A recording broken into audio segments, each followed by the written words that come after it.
about them Irish? I can't take it anymore. I need a national championship.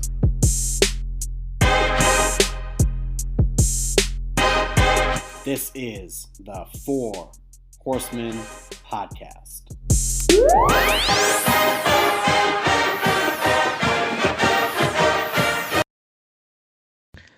On Saturday, the Fighting Irish of Notre Dame will go for their fourth 10-win season in 5 years. I'm joined by Steve. This is the Four Horsemen podcast.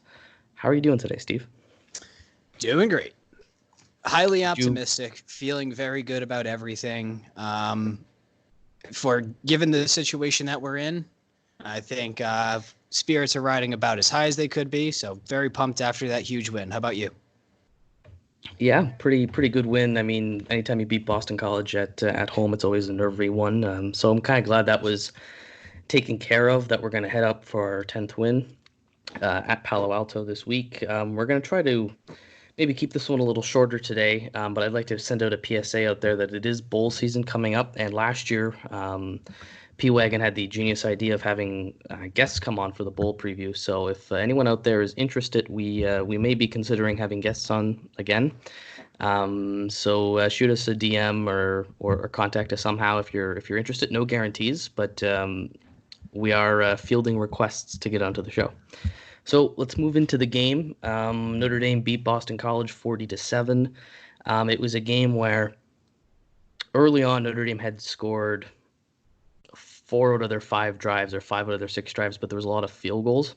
And you could just see the angst on Twitter. I mean, I remember seeing fans saying we're playing bad. I mean, anytime you score 4 out of 5, it's not bad. It's just we weren't scoring touchdowns.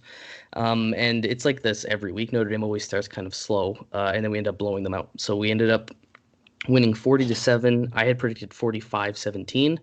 So that's fairly close. I think that's a margin of about, I can't do math, but I'm guessing like 2. Is that even close? Is my math there? You're the math guy. I'm not the math guy. I handle retirement funds, but I can't do math worth shit. Yeah, I was 5 points over offensively and 10 points under. So that would be 5. I was off by a margin of 5. Nice. So before we get into it, I'll just break down the quick box score stats. Boston College had 191 yards to Notre Dame's 501. If you just show that to someone, they should understand what happened in that game and why. Boston College only had 63 through the air. Notre Dame had 249 yards per attempt thrown. BC 3, which is pitiful, and Notre Dame 6. And lastly, rushing yards, Boston College had 128, Notre Dame had 252. And the important thing there is Boston College, I couldn't get the exact number, but after this game at least, they're averaging 267 yards. So they were averaging well above 267 coming into this game, and we held them to 128. Again, proving that running the ball is stoppable if you so choose to stop it. Steve, what do you have to say for the game? So you mentioned quickly at the start here that you do see a little bit of panic. Oh crap, here we go again, struggling. Here comes a stinker, and I get it. Like, trust me, like I've had plenty of pessimistic moments, right? So I'm not going to put that past me. I'm definitely guilty of it. But you have to understand that what we've built over the last 3 years, we are heading for our potentially 3rd consecutive 10-win year. So we are at the precipice currently, or I think approaching the precipice of Notre Dame football. We're definitely at a peak right now, which is awesome. This defense is so damn resilient, man. They are so resilient. You could tell, okay, we went down 7-6 early in the game, but that's it. We literally shut them down there on afterward. So yeah, it is what it is. We're not, every single game that we play in, we're not going to win 55-0. I don't know if that's a spoiler alert to anybody, but you should probably know that going in. We know that we have a hot or cold offense. Sometimes we're absolutely rocking and very efficient. Sometimes we go through just some poor execution, and that's just the nature of this team that we have in 2019. And that's fine. We have a dominant offensive line. We have a dominant defensive line. We have an incredible secondary. Linebackers have showed up to play this year like bats out of hell. And, we have some skilled players that some are incredible, some leave a little bit to be desired, but all things considered, everyone plays their role, and we are a very, very good in my opinion, top 10 football team in the nation. And are we in the top 5 this year? No, we're not a top 5 team talent wise. Right. And that's okay. We're building towards it. But don't panic, guys. If we're down 7-6 early to Boston College, if it was like 7-6 in the third or going right into halftime, okay, I'd be right there with you. But this team has a spine. We have a backbone. We are good. Just chill out. Yeah, well said. I think anytime you can beat the Eagles, it's a good win, regardless of where we are in the season, because they are a tough team to play. And I think, tweeted out during the game, this is the closest blowout ever, because Notre Dame could have won that game. They could have put 60 on Boston College. I mean, we had settled for a lot of field goals. Doer had a really good game kicking the ball. So overall, I think that not much to take from that. It was a blowout, good game, solid game. I don't really have many parting thoughts. It was just really well played, just like Navy. I mean, we've been seeing Notre Dame ever since that Michigan loss really crush opponents. This is our third week in a row now where we've really dominated. Ian Book has played well 3 weeks in a row finally. So unless you have anything else to say, I would suggest we move on to our 4 horsemen.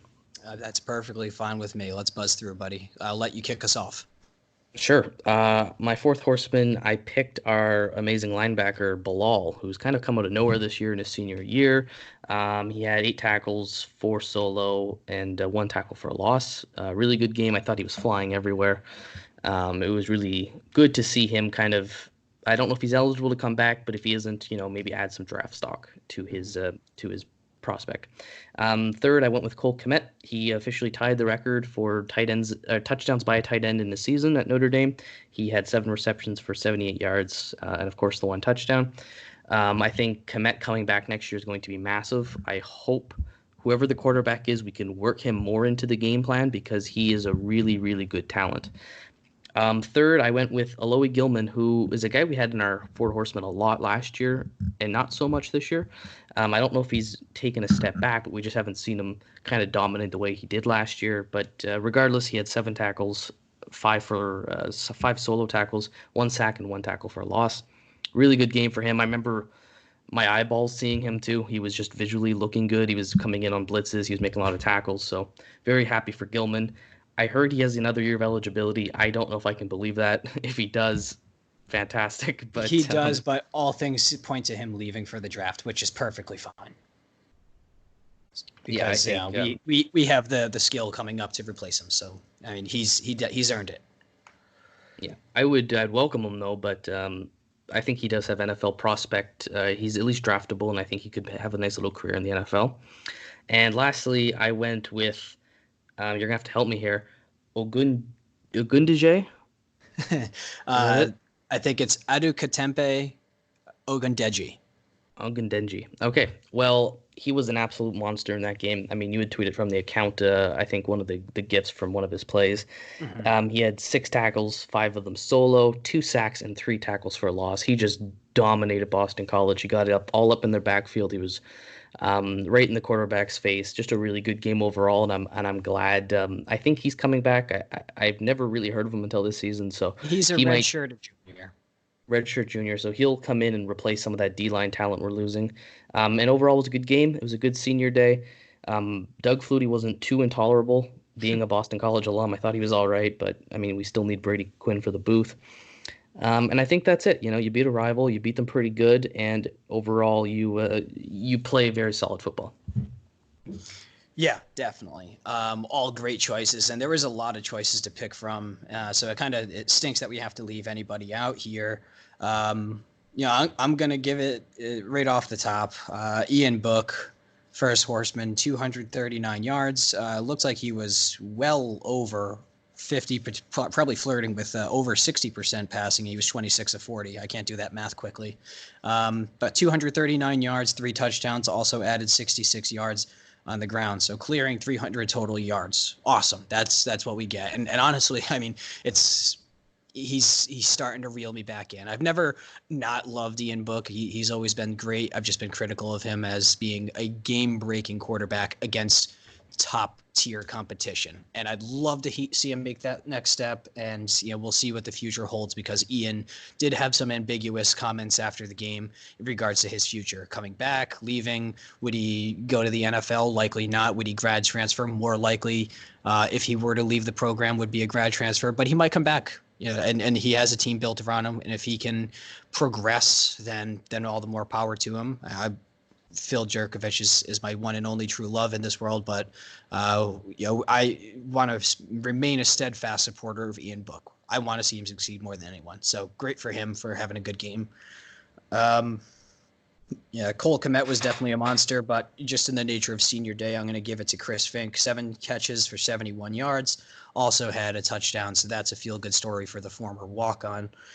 Adi Ogundeji is the clear defensive MVP of this game. 6 total tackles, 2 sacks, and I believe a forced fumble as well. I mean, he is a monster. He's like 6'4", like 230. He's a freak athlete. He's quick. He's got explosiveness. And, with Julian Aquara going down with the broken fibula, this is a really, really solid guy to step up. And it's like I've mentioned before in podcast past, it took him some time to see the playing field, but he just needed to develop and grow into his body, and boy, has he. So we are Adi Ogundeji fans. We are stans of Adi. So love him. And then in terms of just going out there and just doing your job, I'm going to give this one for the second time, I believe, this year.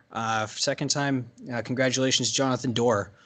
4 for 4 on field goals. He did have a long of 47, and he was just absolutely stroking that ball into the uprights. I think his one from 47, which was his long on the day, that looked like it might have been good from like 55.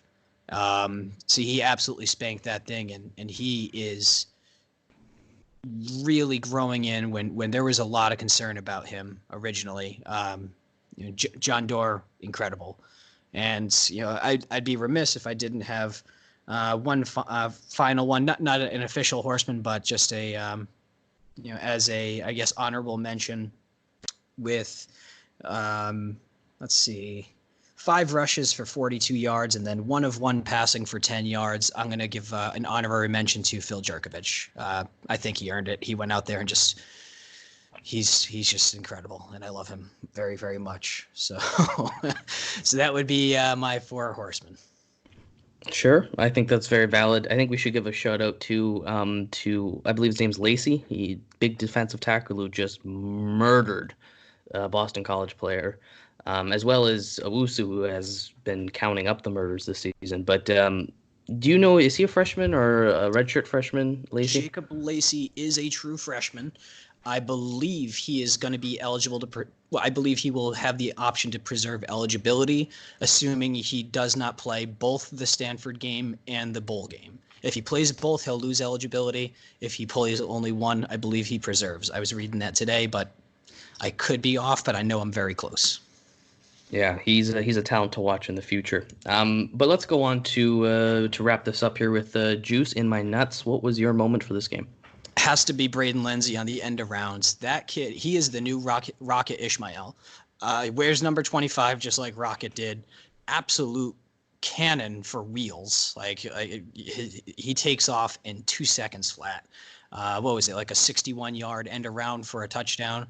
Braden Lindsay, when he touches the ball, whether it's by running the ball or receptions, this year has averaged like over 25 yards per carry. It's 25.2 or 25.4, but what a big playmaker. And if you think about his future, he is a redshirt freshman, along with incoming freshman 5-star recruits at wide receiver Jordan Johnson and then Chris Tyree. And we have plenty of other depth coming up, a lot of weapons building up in this offense for the future, which is really exciting. How about Quick you? question. Yes. Just before I get in, Kevin Austin, I've been hearing a lot about him lately. What's the deal with him? Is he still injured? Has he not been playing this year? Because we've been hearing nothing but great things from the coaching staff. He is outrageously talented. I think he's going to have a huge role next year. I think they shut him down for the season due to suspension because he basically he's had a lot of problems off the field. From my understanding, and I don't want to be completely speaking out of my ass, but there's a reason he's not on the field this year, and I don't think it's because of his talent. And does he preserve a year of eligibility as such? I would imagine so. Good, because he's going to step in with Lindsey next year because we're losing Claypool, we're losing Fink. So we'll have those two. I think McKinley's gone as well. I'm not 100% on that one. So we'll have Lindsey, we'll have Austin, we'll have Komet, and then we'll have Johnson coming in as a freshman.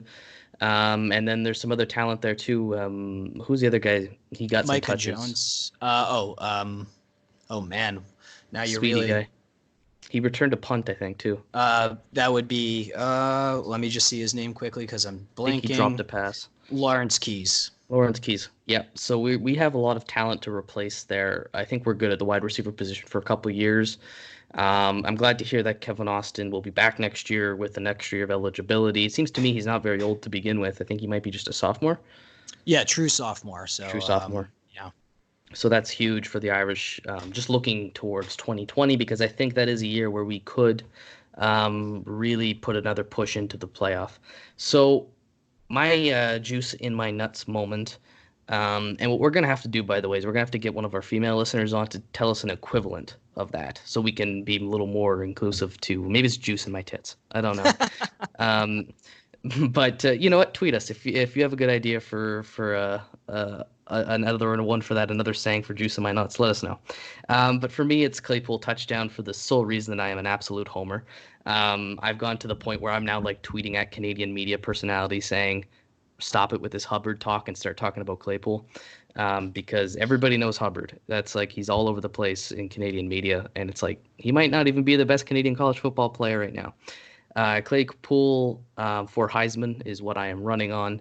Not seriously, Joe Burrow gets my pick, but I love Chase. He's had an absolutely phenomenal senior year.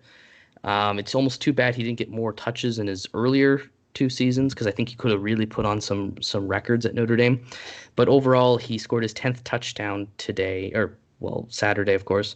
And 15 is the record in the season. So if Claypool can get 5 in the next 2 games, he would own the record. I don't expect him to, but he'll at least climb the leaderboard. So that's something to look out for. And yeah, that's just it for me. I love to see him score. I feel a lot of pride for him. His draft status is just rising. And nothing but good things. You know, he's my cousin or friend or whatever the inside joke was. Yeah, and he did make the touchdown catch and played, from what I could see, basically the entirety of the game with a splint on his right hand. It looked like his index finger and his middle finger were splinted together. So if he's got like a jammed up finger or a broken finger, all the more impressive that he's doing what he's doing, because any ball that comes at him, it's snatched up. Yeah, he's just so good. He had 1 drop pass, which was his first bad drop pass I remember this year.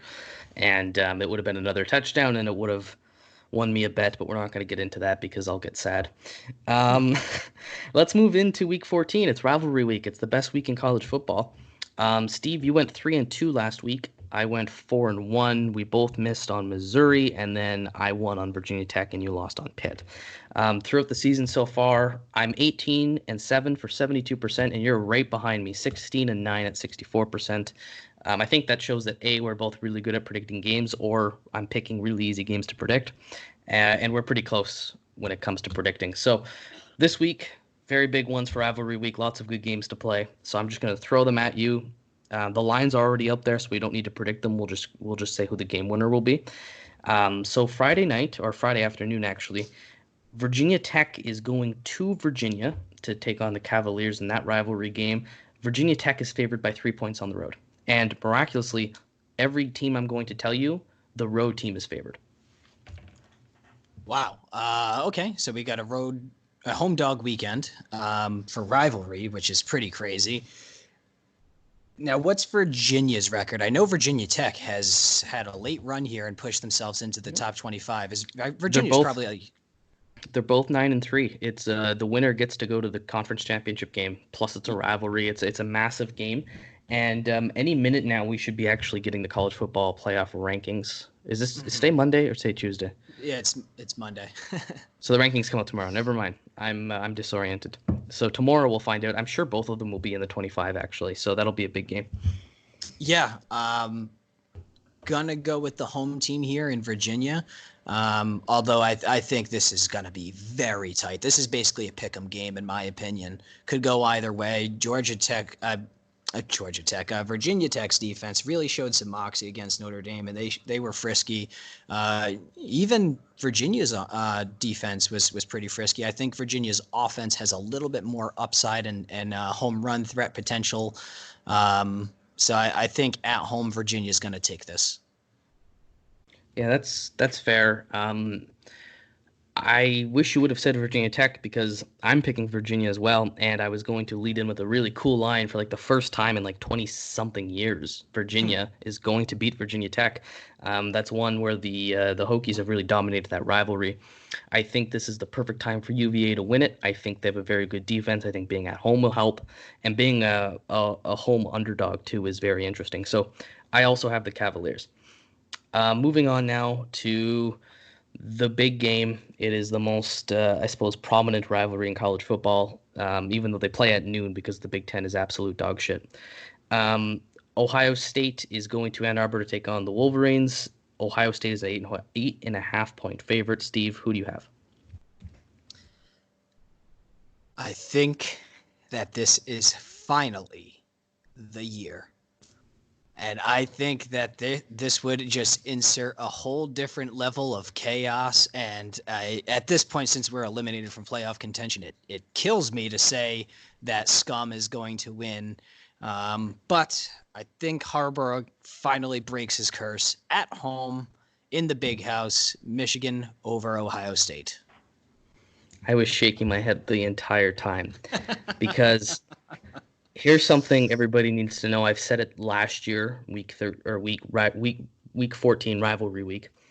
I've been saying it in my personal life for years now. There's one truth about this life: death, taxes, and Ohio State beating Michigan.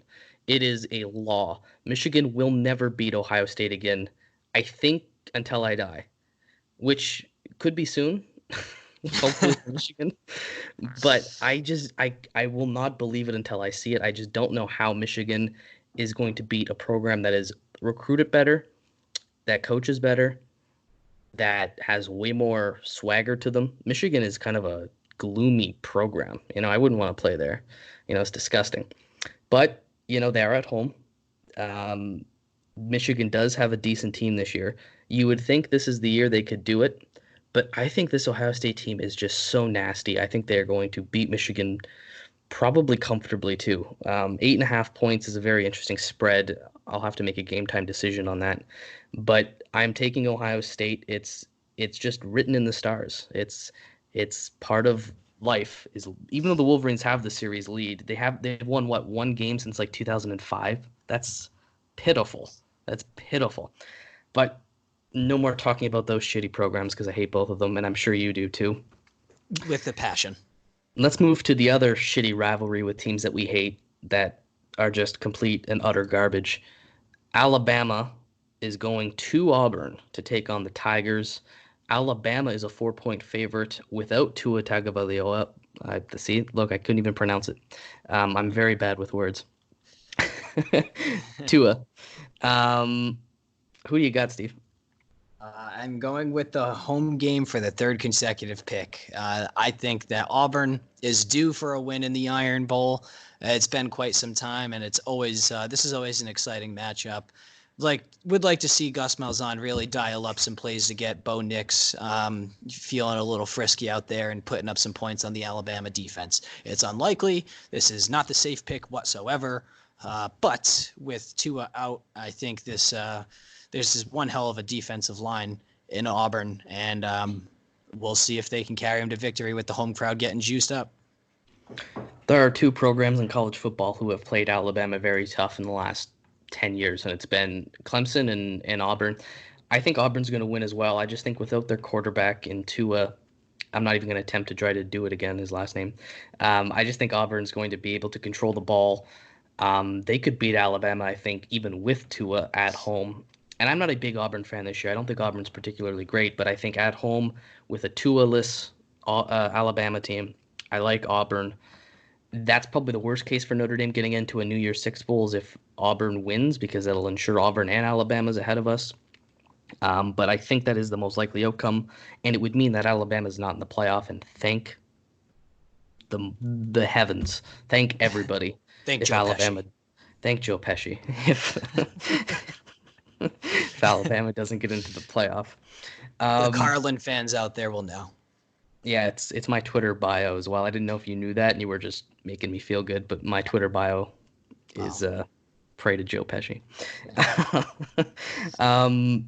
Fourth game, Big Ten again. This is to determine the other Big Ten championship team. Wisconsin is going to Minnesota, where they are 2.5-point favorites. Who do you have? I have Wisconsin by at least 13 here. It was Minnesota at home. I mean, they did one hell of a freaking job against Penn State. I just think the clock is going to strike midnight for Cinderella here. Hell of a turnaround for this Minnesota program, and you got to give them all the props for what they're working with in terms of recruits and talent. So, PJ Fleck, incredibly talented coach. I just don't think this will be his day. Wisco's the pick. I was tempted to agree with you there. I thought about it after the way Minnesota had disappointed us in the Iowa game. But Minnesota's at home. We saw what that home environment could do. They'll be playing for their first chance to get into the Big Ten title in God knows how many years. 70 years. I took a look at some of the stats. I had that advantage. Obviously, you were pressed for time because I come up with these. I get a little more time to look at them. They're both very close. They're very close teams, and I think Wisconsin's a run-heavy team. And if Minnesota at home can kind of stop the run, I like Minnesota's chances to throw the ball and to score points. So I'm going to take the home underdog here. I'm going to go with my Minnesota Golden Gophers. That's who I'm taking. The most historic team in the Big Ten. People don't forget. Yeah, that's that. I mean, that is a good pick. I just have a feeling that Wisconsin is going to roll, but anytime you can get a home dog, especially in a huge game like this, they're a proven team up to this point. So honestly, it could go either way. You could make a justification for either team in this game, and you would probably sound intelligent making the point. Fair enough. Let's get her going here. We're going down to Oklahoma, where the Sooners take on the Oklahoma State Cowboys. 21-point favorites are the Sooners. Who do you have? Boring pick here. It's gonna be Oklahoma. I don't really like Oklahoma. I've no goodwill towards them whatsoever. I think they're a shitty program. Well, talented but shitty. This is actually going to be, I think, the game that will solidify a playoff appearance, assuming an Alabama loss. So if Bama loses and Oklahoma wins, Jalen Hurts getting back into the playoff in the face of Bama missing, that's a storyline. So that's what I'm going with. Well, they'd still have to play Baylor, and Baylor's a really good team. But I do agree. I have Oklahoma winning this game too. I think Oklahoma State could give them trouble. I think Oklahoma State might cover. 21 seems like a big line. But I have the Sooners to win there. Just a side note, Notre Dame wants to get into a New Year's Six Bowl game, and that's going to be tough this year. We have had an unusually good year of college football. We have 3 undefeated teams again, which rarely happens. The Big Ten has had a really good year. They have 5 teams in the top 15. The SEC's had a really good year too. So it really leaves Notre Dame stuck behind a lot of teams, even at 10-2, with not a great resume, a decent resume, but not a great one. So I don't know if we'll get a New Year's Six Bowl game. I really hope we do. I hope the Orange Bowl decides to break their own rules and say this year the ACC team, which would be the non-Clemson team, so Virginia or Virginia Tech, is so bad that we'd rather just break the rules and have Notre Dame play. It's the most fitting. That's what honestly should happen in a perfect world. But... And do you know who we would get? It would be, theoretically, if we stepped in for the ACC, we would get either Alabama, Florida, Penn State, or the winner of Minnesota, Wisconsin. We would get one of those Big Ten teams, and we'd get one of those SEC teams. I think that's the way. It's one of those 2 conferences get that bid, that at-large bid. So what a hell of a playoff what a hell of a bowl game that would be. And I would think that hopefully the people that are making the selections consider that and consider breaking the rules, because nobody wants to see Virginia or Miami or Virginia Tech play Alabama or play, Florida or Georgia. That would be a travesty. That would be really upsetting. Maybe it'll be Georgia too. If Georgia loses to LSU, it could be they get the bowl game, but they might go to the Sugar Bowl too. So I don't know. I don't want to spend too much time speculating, but if you're a Notre Dame fan, don't get your hopes up. I was tweeted at Pete Sampson on the account that because he said, it's unlikely. And I said, yes, but there's about 4 or 5 teams who are going to lose and drop behind us anyway. We would only need, I think, 1 or 2 little surprise upsets. But cheer for the upsets. I mean, you would probably have to cheer for Alabama, but just for the sanctity of it, I will not. I'm cheering for Auburn. And I just hope we get in. I hope we do get the Orange Bowl. If not, we'll get, the Camping Bowl game or another really good bowl game. And we'll play a good team because there are a lot of good teams this year. I mean, there's too many good SEC and Big Ten teams to go around in these bowl games. So there's a good chance we'll get, Minnesota or someone along those lines anyway. But let's move on here. Let's wrap this up. We're going to do our last game preview until the bowl game. Notre Dame is going to Palo Alto to take on the Stanford Cardinal. That's a tree, not the bird. They play for the Legends Trophy. It's a little trophy they give out. Notre Dame is 20-13 in this rivalry. Their first matchup was in 1925 in the Rose Bowl, which, for the historians out there, would know that is the first time Notre Dame won a national championship that they claim. That there's earlier claims Notre Dame could make, and they should make if Alabama's allowed to.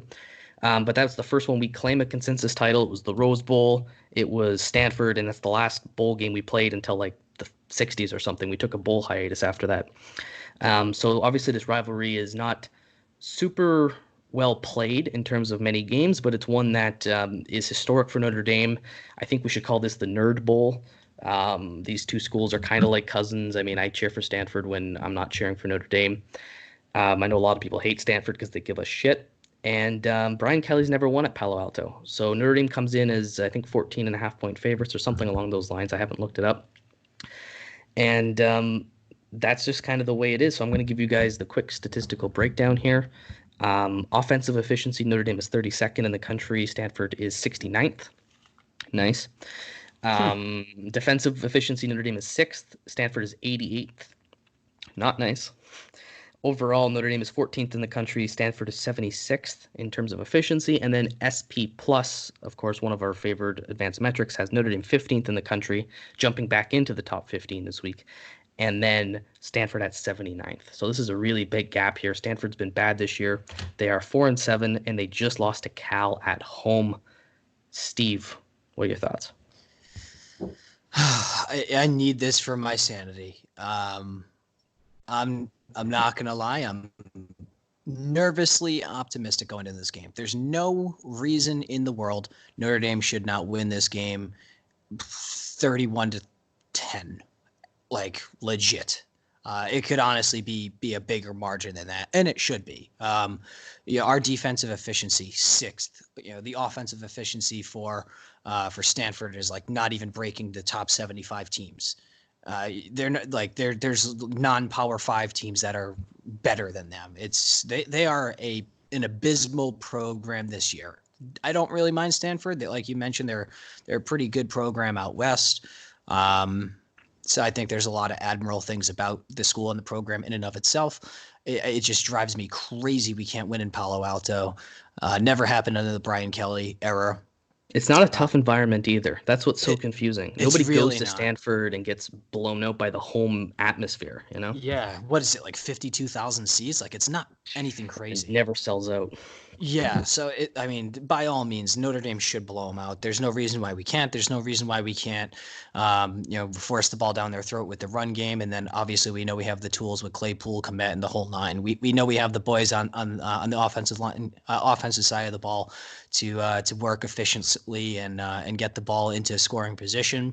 And we know in the red zone this year, we are an absolute monster red hot team. I think we've missed like 2 red zone chances all year, which is incredible. And then defense, you just got to have faith in the guys. You just got to have faith. They've proven time and time again, even in the face of injury, next man up, like Adeoga Denje. We got the pass rushers. We got the linebackers who are all performing at an insane out of their mind level. And we know our secondary is absolutely shut down. And just going back to circle a quick callback, I think one of the reasons we're seeing Alohi Gilman kind of quote unquote disappear into the void this year the teams just cannot throw the ball down the field. If you throw the ball down the middle of the field, you're either getting absolutely lit up by either Gilman or Elliott, who will readily kill you if you catch the ball across the middle. They're both, I'd say, good to very good in terms of coverage as center fielders. And then you have to factor in Kyle Hamilton, who is just like literally God at the safety position. So you can't throw the ball on Notre Dame. You have to dink and dunk them. Everything is passed against us under 10 yards. If we can keep everything in front of us, I mean, damn, this is a talented defense. And I really think that's going to be a huge difference maker in us putting this game away, hopefully relatively early. Those would be the finality of my thoughts. How about yourself? Sure. Yeah, right before game predictions, I have just a few things I want to say. I think Costello's the quarterback. I think he might be back off injury. I think he came back a couple weeks ago. Don't know how much that'll matter, but, keep an eye on who's quarterback. That's something to say. You perfectly highlighted that this should be a blowout by every means it should be. It would not surprise me if typical Stanford just played us close. Even though they're an awful team who lost to Cal at home, I would not be surprised at all if this is the game where Stanford all of a sudden plays like it's, 2014 Stanford or 2015 Stanford or whatever year they were good. I would like you to hold me to account next week and talk. We should have a little segment on if Notre Dame had beaten Michigan, where would we be right now? Would we be in a playoff spot? I don't want to talk about that now because we don't have time for it, but that's something we should look at next week is had we, our defense played great in every game except one. If our defense shows up in that game and we beat Michigan, where would we be? So hold us to account for next week. I would like to say one more thing before we go to game predictions. We should be playing USC this week. It drives me absolutely nuts that in rivalry week, when all the top rivalries in college football play, we are not playing USC every year. This should be continuously on week 14. It should be rivalry week every year. It used to be until USC got cold and asked for it in October. Notre Dame says they like to recruit in Stanford in California this week. That's their recruiting week. Bullshit. Do that some other time. This should be up there with Michigan, Ohio State, with Auburn, Alabama. It should. The reason we're not talked about in this light is because we don't play it on this week, is what I believe. Because Notre Dame USC is a great rivalry, and it should be in South Bend this year. Anyway, that's the last from me. We'll be moving on to game predictions in terms of score. What do you have? Oh, boy. I think I'm going to go with 34-13 Irish. Fair enough. I said I wouldn't be surprised if it's close, but I don't think it's going to be. Notre Dame's going to blow them out 48-10. The Cardinals, a stupid mascot, we're going to absolutely beat the brakes off them. We will go 10-2 on the year. Fourth time in 5 years. Not quite what we wanted, but it would still nonetheless be a good season. A little disappointing, but 10-2 with a bowl game and hopefully with a bowl win, I think would put us in a good position for next year. As always, thank you guys for listening. Horsemen Pod on Twitter and Instagram. Give us a shout. We would like to hear from you if you're interested in coming on maybe sometime in December to do a podcast with some other fans, probably not just a one-on-one, but something like we did last year. Shoot us a DM. We'd love to hear from you. That's it for me. Steve, do you have anything else before we sign off?